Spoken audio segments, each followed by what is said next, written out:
ناس كتير بتقول البانيه بيفك مني. طب البانيه لما بعمل له الخلطة زيك بالظبط برضو بلاقيه بيفك وبيسيب الخلطة.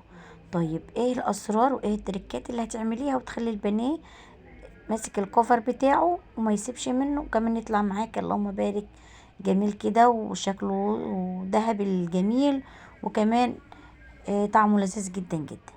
تابعوا معايا الفيديو حبايب قلبي علشان تقدروا تشوفوا وصفة النهاردة السهلة البسيطة السهل الممتنع زي ما بنقول، وازاي هتعملوه بأسهل طريقة لكل البنانيت الحلوين وكل عرايسنا الشطار الجداد.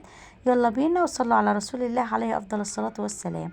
وما ننساش طبعا كل ستات البيوت الشاطرين على راسنا من فوق، تابعوا معانا الفيديو فضلا وليس امرا. اعملوا لايك للفيديو الجميل دوت، شيروه لكل اصحابكم وحبايبكم، ويلا بينا نصلي على رسول الله عليه افضل الصلاة والسلام ونشوف عملنا البانيه القمر ده ازاي. بصوا يا بنات، هنجيب البانيه من عند الفرارجي. بتقولوا لنا يجيب لك البانيه، بعد ما بيجيبه بيدقه. لو هو ما دقهوش انتي هتدقيه في البيت. هقولك ازاي. هتحطيه كده ما بين كيسين تلاجة، تفردي الكيس على الرخامة وتحطي قطعة البانيه وبعدين تطبقي القطعة التانية وبشاكوش المطبخ كده او باي اداة عندك هتدقدقي كده على البانيه بالراحة.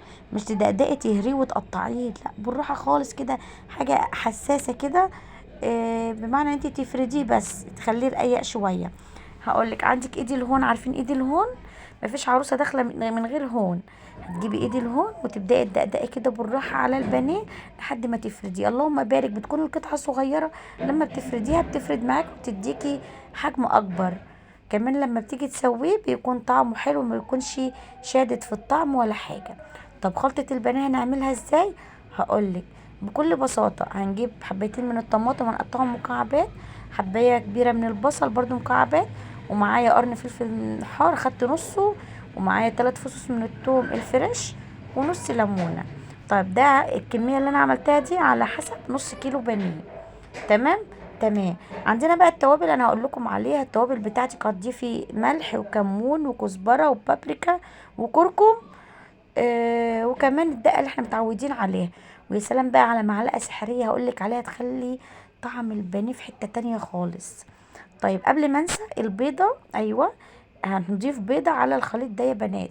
في ناس بتضيف البيضه بعدين، انا بضيف البيضه مع الخليط ده، بضربها كله مع بعضه كده في الخلاط او في الكبه، بيطلع معايا خليط واحد.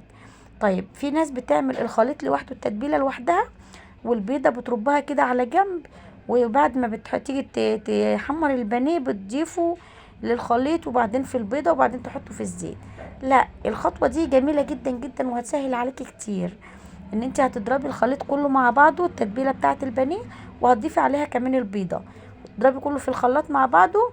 وزي ما انتم شايفين كده هنضيفه على البانيه ونسيبه بقى ايه التتبيله. احلى حاجه وحلاوه البانيه انت ممكن تتبليه قبلها بيوم، تتبليه قبلها بتلات اربع ساعات، مش اقل من كده يا بنات. اقل من كده هيكون معاكي ناشف وشادد شويه في الطعم، بيكون طعمه مش قد كده يعني. خدي مني النصيحه وجربيها ونفذيها. طيب انت قلت لنا يا ام عمر هتقول لنا على معلقه سحريه تخلي البانيه طعمه حلو ولذيذ. هقول لك معلقه السحريه اللي دايما بعتمدها عندي في مطبخي، انت تحطي معلقه عسل اسود في الخلطه دي وتضربيها في الخلاط مع كل التوابل وكل الحاجه اللي انا قلت عليها. طب ما عنديش عسل اسود، حطي معلقه سكر. مش هتغير خالص في الطعم ان هي تخلي طعم البانيه مسكر او حاجه، لا بالعكس، ده هتديله اضافه حلوه جدا جدا وتخلي فيه كده ايه قرشه كده في الطعم، خليه يعني في قرمشه.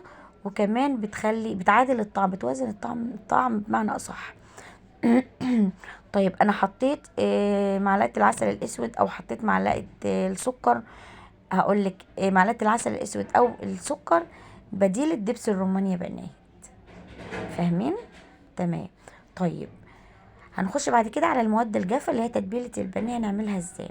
هقولك صلوا على رسول الله عليه افضل الصلاه والسلام.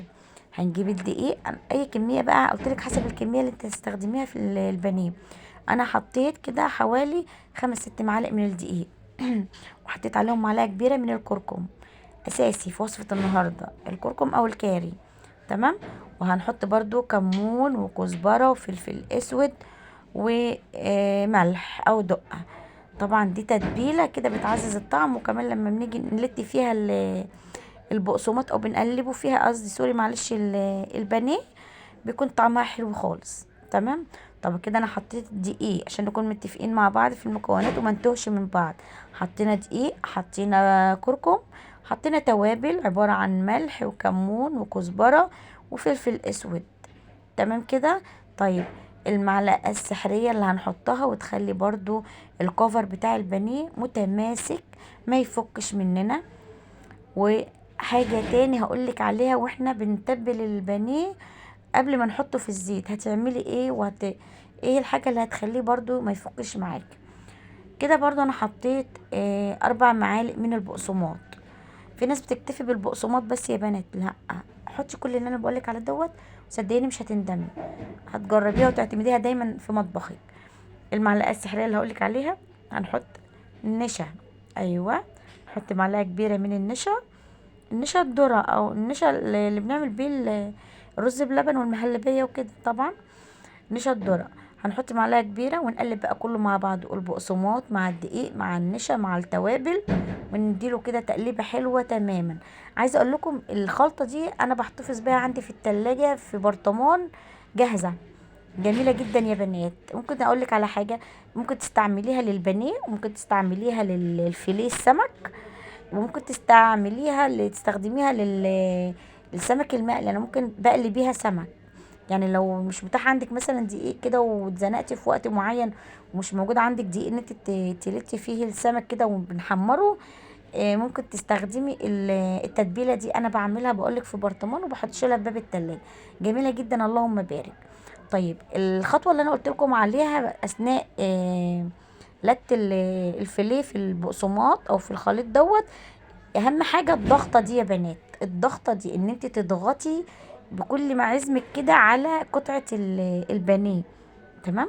يعني هتلتيها كده في الخليط دوت، الجاف اللي احنا قلنا عليه، وتضغطي بقى براحة اليد كده بايدك كلها، تضغطي على قطعة البانيه من الجهاد دي والجهاد دي، وتقلبيها مرة واتنين وتلاتة، وتغرقيها بالخليط البقسماط والدقيق، ومرة واتنين وتلاتة، وتضغطي عليها بايديك جامد لحد ما تحسي ان هي بتفرد كده تحت ايديك. الخطوة دي مهمة جدا جدا، بتخلي الخليط الجاف اللي هو عبارة عن البقسماط والدقيق والنشا يتغلغل كده جوه اللحمة، فبتخليها تضغط جواها. فالخطوة دي بتخلي الفيليه معاكي ما بيفكش خالص في الزيت، خالص خالص اطلاقا. الوصفة دي مجربة، انا مجرباها عندي، دايما بعملها بالطريقة دي. جربوها وان شاء الله مش هتندموا لما تجربوها على طريقتي، وزي ما قلت لكم هتعتمدوها دايما في مطبخكم. صلى على رسول الله عليه افضل الصلاة والسلام. اللهم صل وسلم وبارك عليك يا حبيبي يا رسول الله، صلاة تنحل بها العقد وتنفرج بها الكرب وتقضى بها الحوائج بإذن الله تعالى. وجينا بقى لطاسة التحمير بتاعتي، الطاسة العفنة اللي كلكم هتقولوا عليها دي، بس أنا بصراحة بحبها، بحب أحمر فيها كده الأكل. حصل معايا تاتش قبل كده وانا قلت لكم عليه في فيديو من الفيديوهات، مع القلاية الجديدة كنت شارياها، وخفت بقى منها من ساعتها، ما بستعملهاش خالص، بستعمل دي، بحب الطاسه دي، بحب احمر فيها. طبعا القلايه دي موجوده في كل مطبخ، استحاله حتى لو عندك جديد استحاله ما تلاقيهاش في كل مطبخ. تمام. طبعا زي ما قلت لكم الفيليه لازم يكون الزيت برضو جديد وزيت نظيف، ويكون يعني على قدر المستطاع، مش هيكون في بقى، لو انت عندك ومتاح هتزودي، هتعملي زيت كتير ملوت الطاسه. زيت على قدك بقى، حطي يا دوبك كده قطعه الفيليه تتحط جواه كده، يعني ما يكونش قليل بمعنى اصح. تمام يا بنات. وبألف هنا بقى. وادي البانيه بتاعنا بعد ما طلع بالجمال والحلاوه دي. يا رب فيديو النهارده يكون عجبكم واكون ضيفه خفيفه على قلوبكم، ودايما كده في موده ومحبه ما بين. اترككم في رعايه الله. السلام عليكم ورحمه الله وبركاته.